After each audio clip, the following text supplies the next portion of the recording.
ఈశ్వరి గురూజీ గారు తమ విలువైన సందేశాన్ని మనకు అందిస్తారు.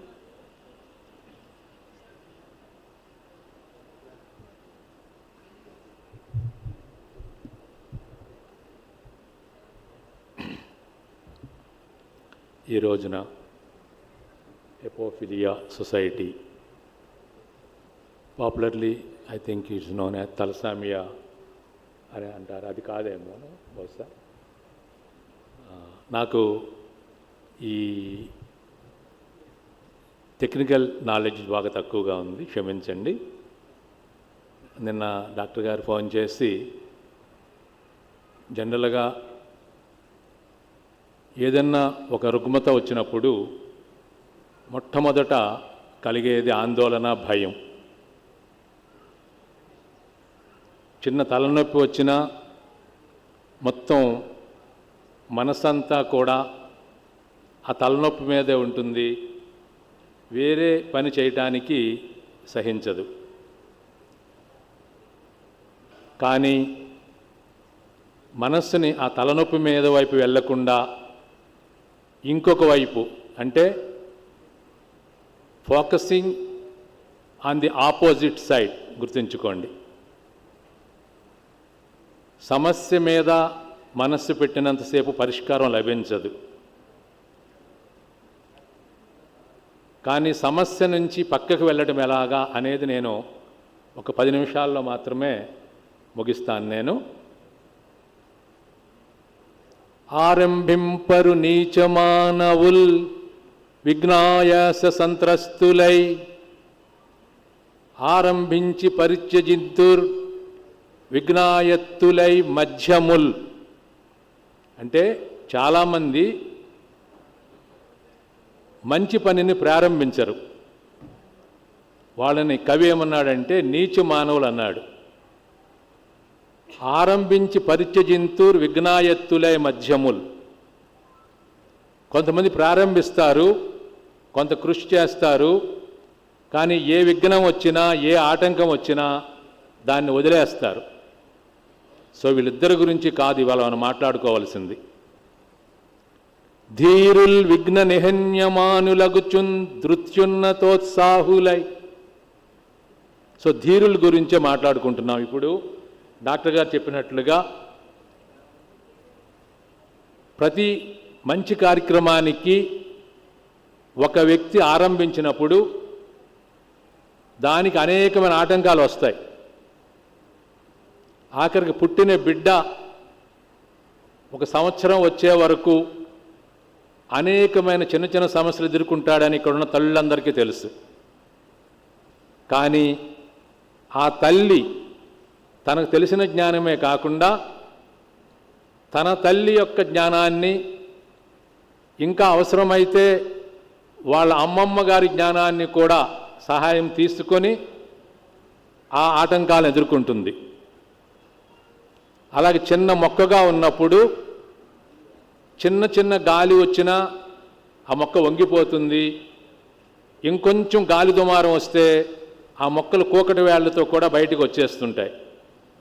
కానీ ఆ మొక్కకు కంచి వేసి ఏ జంతువులు పాడు చేయకుండా, అలాగే దానికి అవసరమైనప్పుడు నీరు, అవసరమైనప్పుడు కొంచెం నీడ ఇవ్వగలిగితే, ఈ 2 మాటలు గుర్తుంచుకోండి.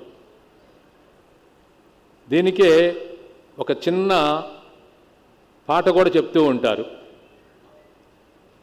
భూమిలో విత్తనము అలాగే ఉండిపోయింది, కానీ ఆ విత్తనం మీద కొన్ని నీటి చినుకులు, వర్షం చినుకులు పడినాయి.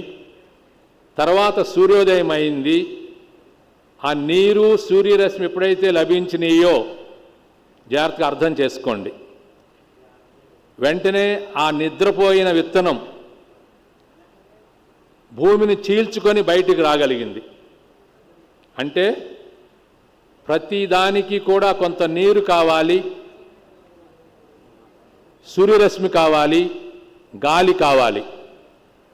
అలాగే ఎటువంటి ఆటంకం వచ్చినా కూడా అదరకుండా, బెదరకుండా, దానికి ఎటువంటి వనరులు అవసరమో నేను చెప్పినట్లుగా దానికి కావాల్సిన నీరు, గాలి, సూర్యరశ్మి లభించినప్పుడు ఆ విత్తనం మొలకెత్తుతుంది. కనుక ఏదో కర్మ వలన ఇలా జరుగుతున్నది, ఒక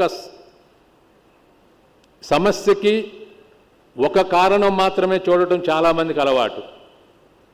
చూసి ఆ సమస్య నుంచి పరిష్కారం లేదు, బయటపడలేము అనుకొని నిరుత్సాహపడి ఆరంభించి పరిత్యజింతుర్ విఘ్నాయత్తముల్ మధ్యముల్. కానీ దీనికి ఈ ఒక్క సమస్యే కాదు, దీనికి ఒక పరిష్కారమే కాదు, దీనికి కారణాలు ఇంకో 4 ఉండవచ్చు. ఏ వ్యక్తికి ఇంకో వ్యక్తికి ఒకలాంటి పోలికలు ఉండవు, ఒకలాంటి మానసిక స్థితి ఉండదు, ఒకలాంటి ఆలోచన విధానం ఉండదు. కనుక తనకున్న శక్తియుక్తులు ఏమిటో తెలుసుకోగలిగినప్పుడు వాటికి అన్ని పోషకాలు అందుతాయి, అనేక పరిష్కార మార్గాలు ఉన్నాయి. మయూరి అనే ఒక సినిమా చాలామంది గుర్తుండొచ్చు. తనకి చాలా బాగా డ్యాన్స్ చేయటం తెలుసు, మంచి డ్యాన్సరు, కానీ కాలు కోల్పోయినందువలన చేయలేను అనే నిరుత్సాహంలో ఉన్నప్పుడు తన ఇంట్లో వాళ్ళు, తన టీచర్స్ ఇచ్చిన సహాయంతో తను కొయ్యి కాళ్ళతో అంతకు ముందు కంటే బాగా డ్యాన్స్ పెర్ఫార్మెన్స్ చేయగలిగింది. ఇంకొక ఉదాహరణ మాత్రం చెప్తాను నేను.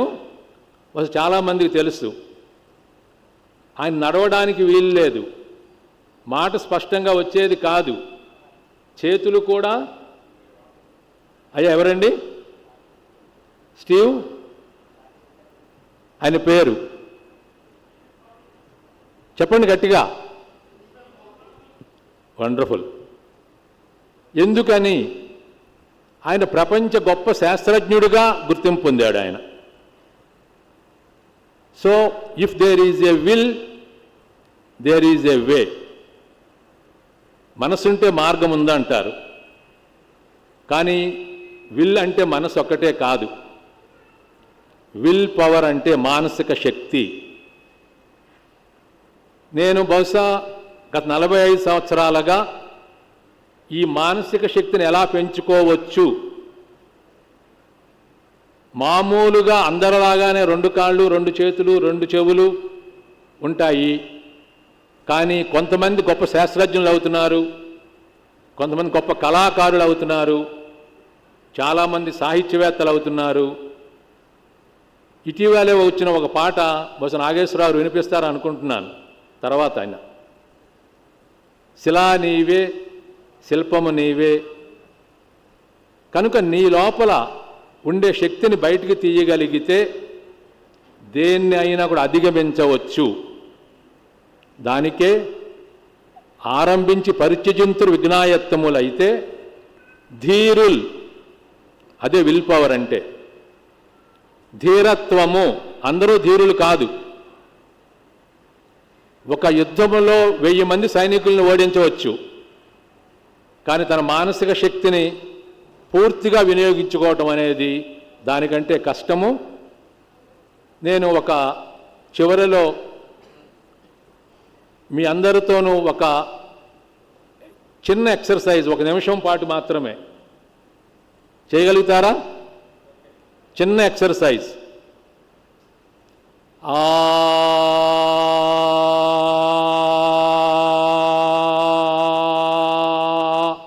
Please repeat. స్టార్ట్ చేయండి.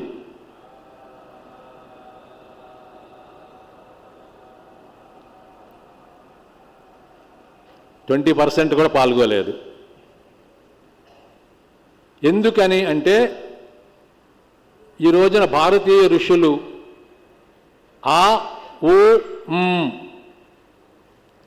అకారం, ఉకారం, మకారం ఈ 3 శబ్దాలు కూడా నాభి క్రింది నుంచి, నాభి పై నుంచి గొంతుకు పై వరకు, దీన్ని ప్రాణాయామం కూడా అంటారు. మీలో ఎంతమందికి తెలుసు తాబేలు అనేక జంతువుల కంటే ఎక్కువ కాలం జీవిస్తుందని? చేతులెత్తండి. ఎందుకని?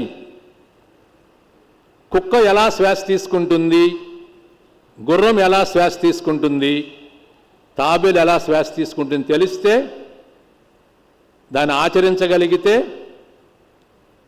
మనలో ఉండే రుగ్మతలలో 100కి 75%, నేను 100% అని చెప్పలేను, 75% అధిగమించవచ్చు. నేను చాలామంది డాక్టర్స్తో మాట్లాడుతూ ఉంటాను. లంగ్స్ కెపాసిటీలో, ఊపిరితిత్తులకు ఉన్న శక్తిలో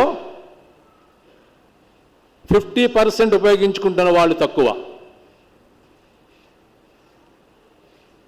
లోయర్ లోబ్స్ని ఎప్పుడూ యాక్టివేట్ చేయలేరు చాలామంది వ్యాయామం చేసేవాళ్ళు అప్పర్ లోబ్స్ని యాక్టివేట్ చేస్తారు, కానీ లోయర్ అబ్డామిన్ వరకు ప్రాణశక్తి వెళ్ళదు, పూర్తిగా శ్వాస తీసుకోరు. కనుక రిపీట్ చేయండి, నేను చెప్పిన తర్వాత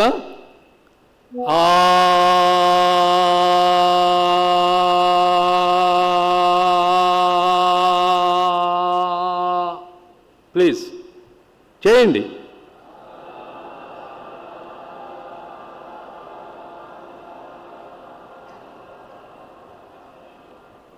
ఏం జరిగిందో చెప్పగలుగుతారా ఎవరైనా సార్? మీలో ఉండే నెగిటివిటీ మొత్తం బయటకు వస్తుంది. మీలో ఉన్న ఎప్పుడైతే నెగిటివిటీ, లోపల ఉండే కార్బన్ డైఆక్సైడ్ బయటకు వస్తుందో ఆ ప్రపోర్షన్లో మీరు ఆక్సిజన్ తీసుకోగలుగుతారు. కనుక ఇలాంటి కొన్ని వ్యాయామాలు నేను అవసరమైతే డాక్టర్ గారి పర్మిషన్తో తర్వాత కొంతమంది నేర్పించగలుగుతాము. అలా ఇక్కడ last year centre for human excellence అని ఓ సంస్థ ప్రారంభమైంది. మీలో ఉండే శక్తియుక్తులను బయటికి తీసుకురావటానికి, మీలో ఉండే బలహీనతలను పోగొట్టడానికి. బలహీనత అంటే చాలామంది అనుకుంటున్నారు ఇట్స్ ఎ ఫిజికల్ వీక్నెస్ అని. దయచేసి it's not a physical weakness.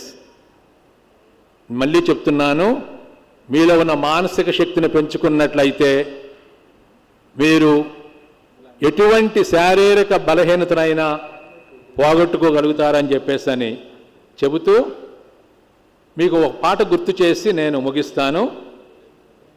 2 చరణాలు కూడా పాడలేను. ఎన్నడూ ఒప్పుకోవద్దురా ఓటమి. అలాగే అనేకమైన పాటలు మన ముందు ఉన్నాయి. కనుక మనం నలుగురం కలిస్తే 3 + 1 = not 4 గుర్తుంచుకోండి. అది 400% కూడా కావచ్చు. కలిసి కృషి చేస్తూ ఉన్నప్పుడు ఎటువంటి సమస్యలను ఎదుర్కోగలుగుతాము. అలాగే నలుగురికి స్ఫూర్తి లభిస్తుంది. కనుక మనం అన్ని బలహీనతలను అధిగమించడానికి సమిష్టిగా కృషి చేద్దామని, అందుకు ప్రేమాలయం తరఫున, సెంటర్ ఫర్ హ్యూమన్ ఎక్సలెన్స్ తరఫున మేము కృషి చేస్తూ ఉన్నాము. మీ అందరికీ కూడా సంపూర్ణ ఆరోగ్యం లభిస్తుందని, తల్లిదండ్రులు ముఖ్యంగా అలాంటి ఆరోగ్యాన్ని లభింపచేసుకోవడానికి తమ బిడ్డలకు ప్రోత్సహించాలని, యువకులుగా ఉన్నవారు దానికి తగిన కృషి చేయడానికి ముందుకు వచ్చినట్లయితే అనేక సహాయాలు మనకు లభిస్తాయని తెలియచేస్తూ మీ అందరికీ ఆశీస్సులు, శుభాకాంక్షలు తెలియజేస్తూ సెలవు తీసుకుంటున్నాను. Thank you very much.